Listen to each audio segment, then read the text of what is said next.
this glamour of thinking like working class or poor, like that's a glamorous thing or whatever, but that's not. We actually should be trying to move everybody up here. Yes, you just need to protect people, but you need to be moving everybody up here. The thing is that now what we're doing is we're creating more and more and more poor people. And a lot of these nonprofits, sadly, are tools of this, and it's sad because they think they're helping, but they're actually part of the problem. They're actually creating more poor people because you're getting rid of government jobs, you're getting rid of teaching jobs. I mean, the thing is that women of color, no, actually all women, white, Latino, African American, work in education. I mean, even with a college degree, 50%, and I'm actually being very generous, it's probably like 80, but like 50% work in education who have college degrees. If you're a Latino or African American, you have a college degree, chances are you're a teacher. So when you get rid of that, you're getting rid of a lot of people. When you get rid of social workers, you're getting rid of a lot of women. You're getting rid of a lot of just made it out of working class people. When you take education and you take social work and you take that step and turn it to nonprofits that pay nothing. And we all know if you work for a nonprofit, they don't pay any money. They pay people $10 an hour. So you take away the people who are working the agency, you're taking the people who those people are trying to help agency. You can't help somebody for making $10 an hour. And for somebody to think that that's okay to have a nonprofit, to have an organization where they're paying people $10 an hour to go out and help poor people, you're poor yourself. How do you help somebody poor when you don't have any money yourself? And I've actually had really strange conversations with my friends about that, who actually are against things like raising the minimum wage, because they said, yeah, I'll tell you something. I've actually met people who worked at nonprofits who told me that they are against the minimum wage being raised because if the minimum wage was raised, then they wouldn't be able to hire people for their nonprofits. Now, think about that. That means that these are people who are working places, and that's another thing too. They don't want to pay people. They want to have interns. They want to have volunteers. How do you live if you're an intern? How do you live if you're a volunteer? Another thing, what we're going to talk about right now is solutions. Because we went through all this, so we're going to talk about solutions. Question poverty-driven narratives that disparage your community, disparage people in your neighborhood. I'll tell you this, if somebody from Santa Monica came to Westchester and said, I'm going to help all the poor people in Westchester, and Westchester has some challenging neighborhoods, people in Westchester would stop them. Baldwin Hills and Watts are not the same neighborhood. Just because, the Black community is not monolithic, South LA doesn't count, it's not all the same thing. So this whole idea, if somebody kind of goes, well, what neighborhood are you from? Well, I'm from South LA and you're in Watts.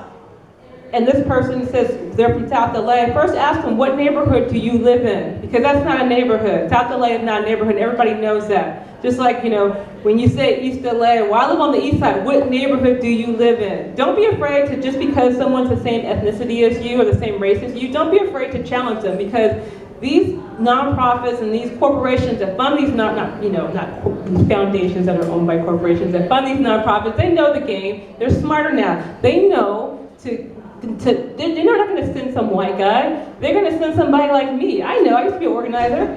I used to go down there like, hello, yes, I'm from South LA. I'm here for you.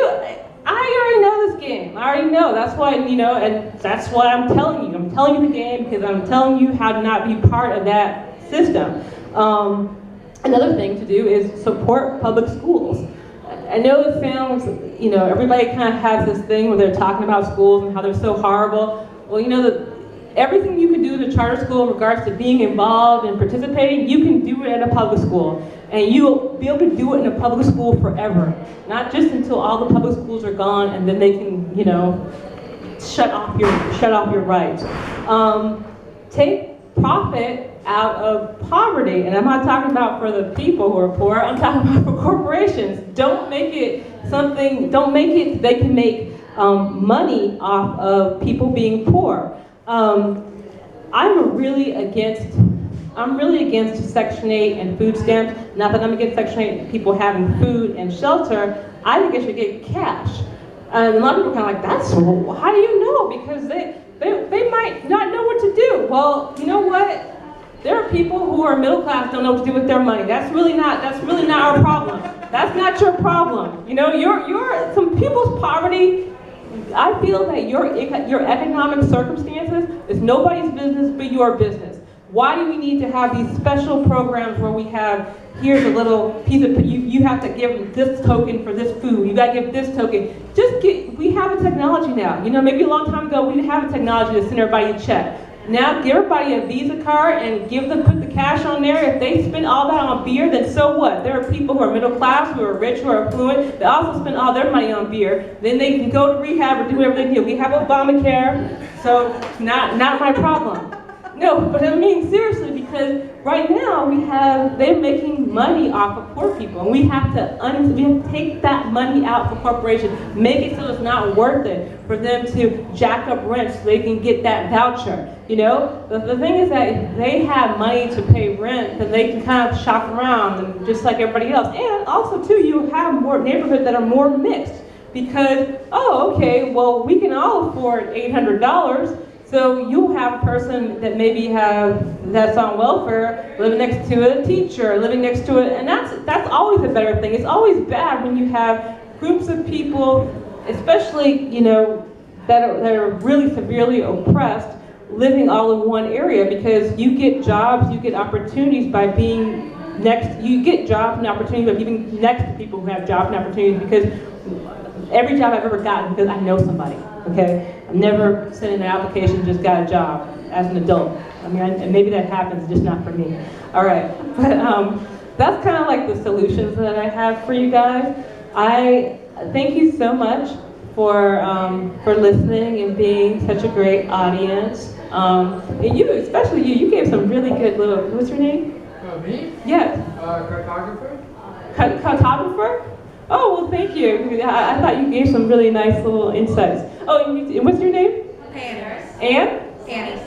Annis? No, Sarah's. Oh, Sarah's? Okay. Oh, well, thank you guys so much. And if you guys want any proof of what I've been saying, because the thing is that I could have had a bunch of books and stuff, but I thought I was just going to talk.